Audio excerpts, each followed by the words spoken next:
Nifty has corrected by more than 10%, and the PE multiple, which is a key valuation measure, has also corrected from 25x to 19x. अब मान लीजिए ऐसे market में there are two types of investors. One is investor A and the second one is investor B. अब investor A ये सोचता है that the market will fall further, so he waits. अब market 5% से गिरता है, he still doesn't invest. Then the market recovers by 8%. Now he thinks that the market is expensive. अब इस प्रोसेस में होता यह है कि he misses the correction and then he takes entry at the higher point. अब जाते हैं इन्वेस्टर बी की तरफ. Investor B follows a strategy.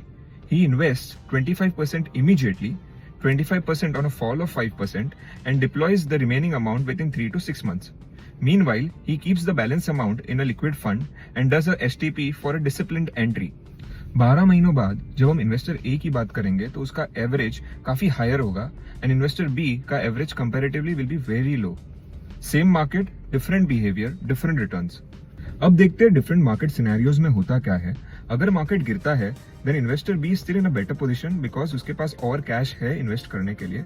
और अगर मार्केट राइज होता है then investor be still is in a better position because उसने ऑलरेडी इन्वेस्ट कर रखा है.